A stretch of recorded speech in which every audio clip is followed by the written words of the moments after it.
Nearly 6 weeks after taking over as the Prime Minister of Nepal, Puspa Kamal Dahal, also known as Prachandra, is in India on a 4-day visit on the invitation of the Indian Prime Minister. India is his first foreign destination since assuming office.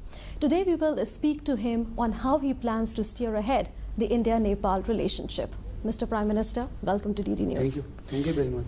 You were in India in 2008 during your first stint as the Nepalese Prime Minister. How is this visit of yours going to be different from that one? I think that at that time we just came from the insurgency and there was two huge tasks we should have to fulfill.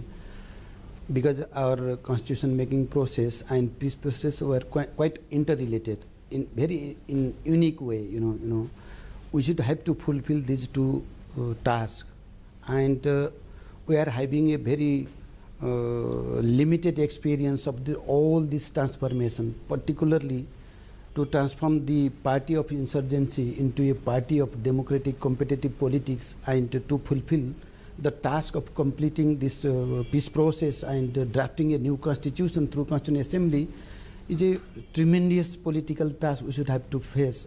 But now, in this second term, I can confidently say that we have basically completed the peace process. Very delicate and sensitive issue of the peace process were to integrate the ex-combatants in the Nepal army. Yes.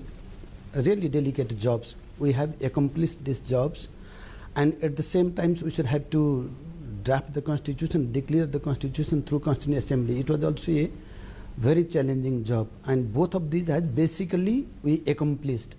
Although the remaining task of the peace process we are now going to complete, and at the same time to bring in the board all sections of the society in this new constitution is also in the process through the amendment of the constitution. Therefore, in this second term, I have a huge experience of all ups and downs and twists and turns of the political process. Therefore, confidently I can say that this second time I can create a more conducive and favorable atmosphere to strengthen and enhance the bilateral relation between India and Nepal. It's interesting that you are saying that you are looking at bringing all the stakeholders on board as far as the new constitution of Nepal is concerned. We'll talk about that in greater detail later. But before that, Mr. Prime Minister, what is the main thrust of your visit? To create the atmosphere of the trust and confidence between our two countries, the primary task and thrust of my visit. Time and again in Nepal, I have make a public statement, and so many issues I have declared that to create the atmosphere of trust and confidence between our two countries is must. Therefore, through this visit, I have not any long issues or something like that, but I want to focus my whole attention to create the conducive atmosphere to enhance the bilateral relation, to enhance the level of confidence and strengthen the relation between our two countries.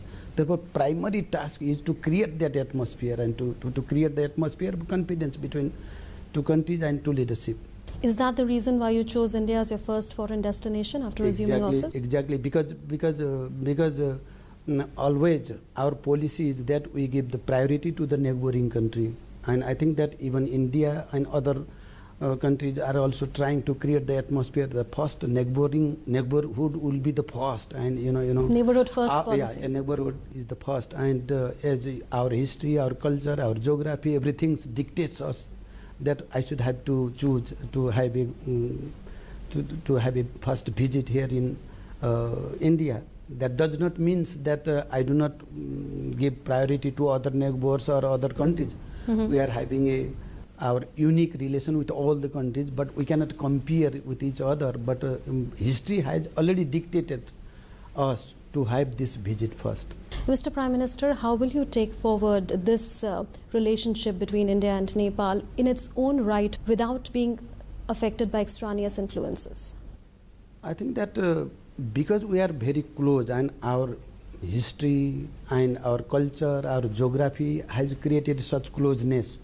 Therefore, sometimes there will be some ups and downs, some twist and turn in the process, because always the closeness, where there is a serious closeness, there always the opportunity of some sorts of confusion and suspicion and something like that. But taking lesson from the history, taking lesson from the old experience, we should move forward and strengthen the relation. Therefore, always I think that because of our closeness, sometimes there may be some issues, there may be some suspicion and some confusion and illusion, but with a collective effort, we should have to create an atmosphere to take a lesson and move forward in the higher level of relation.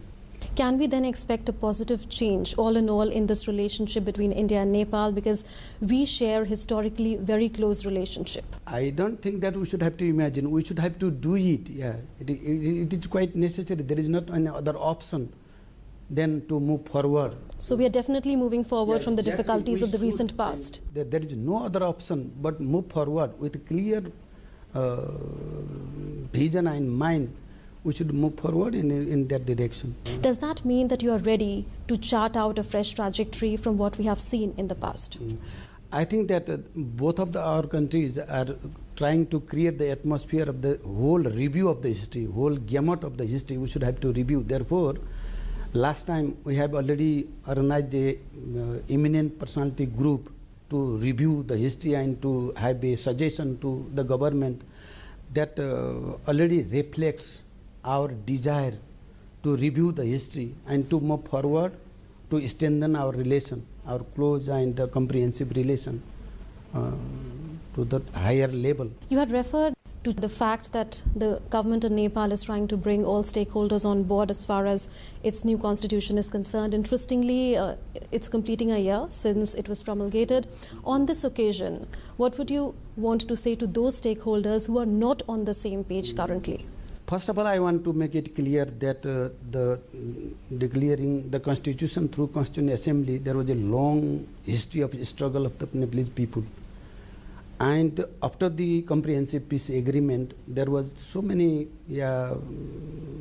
debate and discussion to declare the constitution. Ultimately, we have been able to declare the constitution through Constituent Assembly in a very legal and in a political terms. We can say that in a very authentic way.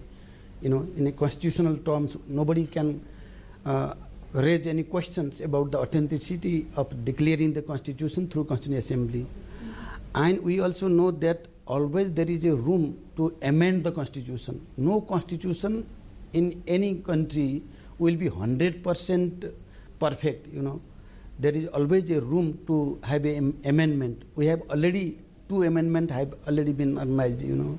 But they haven't been registered. Yeah, anyway, my point is that, therefore, there is always the room to have the atmosphere of the amendment and to bring on the board all sections of the society. Although after the declaration of the constitution, we have some problems in Tarai, Madhes, and even in mountainous region, other Janjati groupings are there. They are also not satisfied. They had some demands. Therefore, after taking office, I tried my best to create a conducive atmosphere to address their genuine demands. And the process has already been begun. And I am very much hopeful that within a couple of months, we will be able to decide all these things and create an atmosphere for the implementation of the constitution, because we are going to hold 3 round of election, local election, provincial election, and central election. And to create that atmosphere, we are internally we are trying to have a conducive atmosphere. I am very much hopeful. Not only hopeful, I am confident that I will be able to address the genuine demands of the Madhes and other Janjati groups, because I was the leader. Previously, I was the leader of their demands. I have the privilege and I have the experience to what exactly is their content of their demands. Which was there in the interim constitution. Exactly. Are you slowly nearing a consensus then? Exactly. Okay. Okay. Now, Mr. Prime Minister, the differences has already been narrowed down. Prime Minister Narendra Modi, Mr. Prime Minister, has become the first Indian Prime Minister to pay a bilateral standalone visit to Nepal in 17 years. How do you see the approach of the present Indian leadership towards India-Nepal relationship? As a first visit, when Prime Minister Narendra Modi has a visit in Nepal and he made a statement in Parliament, and that was really a big encouraging was there, and the people have a high expectation. He raised the expectation of the people in such a level that it is really interesting and encouraging, and I want to revive that spirit again. Later on there are some ups and downs. There are some questions, issues are there. Now I want to revive that same spirit of encouragement and all these things. Trade, investment and development partnership between India and Nepal is quite robust. During your visit, how do you plan to take that forward? Yeah, my priority is to build trust and confidence. At the same time, I want to focus my attention to accomplish those projects and those bilateral cooperation, those issues which have already been agreed upon. To speed up the implementation of those projects will create an atmosphere of trust and confidence between two countries and between two peoples. Therefore, my focus will be to implementation of the previous agreement and all the projects that is in the process of implementation. The Indian business community can play a major role as far as greater investment in Nepal is concerned. When you meet Indian entrepreneurs here, what will you tell them? Yeah, I will tell them that the situation has changed. Political atmosphere is moving forward in a very favorable direction. Therefore, come on and invest for the development of the economic issue in Nepal. I will try to create the positive atmosphere, and I will appeal them to come and invest in Nepal. The political situation is positive. Now we are moving forward in the political stability, and we want to focus our whole attention on the economic development. Nepal's physical infrastructure and transport minister is part of your delegation to India. Does that mean that we can expect some substantive progress as far as physical infrastructure and transport sectors are concerned?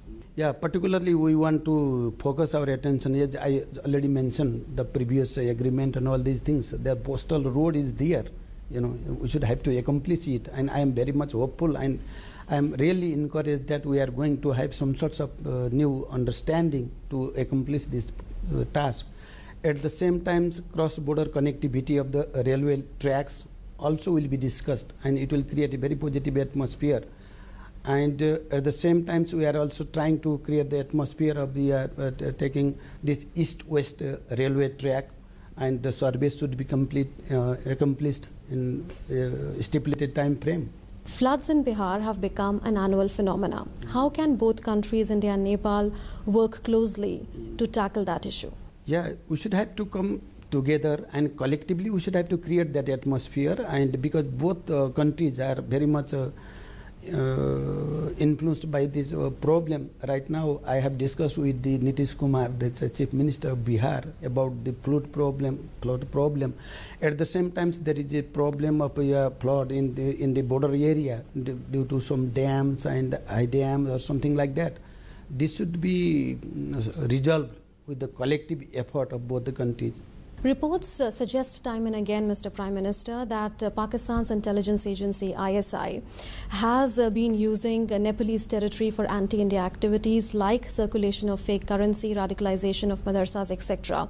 How will your government ensure that your territory and soil is not used for anti-India activities? I want to make it clear that not only my government, but no government in Nepal will allow their territory against their neighbors. We have very clear policy, and we have not any kinds of hesitation that we will not allow our territory to be used against our neighboring countries. We will strongly follow this policy.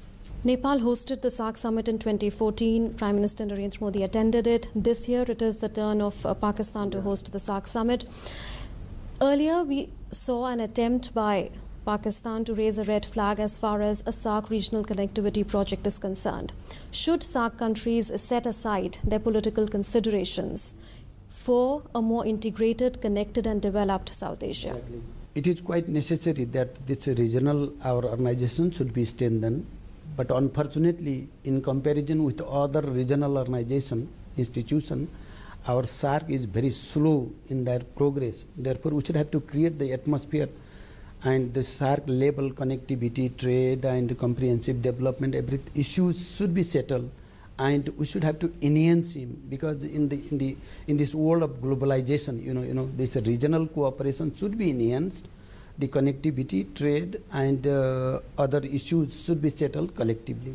What are your expectations from the BIMSTEC summit that India will be hosting in October? Because substantial progress has been made insofar as the BBIN transport corridor is concerned, involving Bangladesh, Bhutan, India and Nepal for transportation of goods and traders. Yeah, I think that it will create a very conducive atmosphere to move forward. Will your visit open a new chapter in India-Nepal ties, and will that be a durable one? Definitely, I want, and I am very confident that this visit will create a new chapter in the bilateral relation of Nepal and India. Thank you, Mr. Prime Minister, for speaking to us on DD News. It was a pleasure to speak to you. Thank you.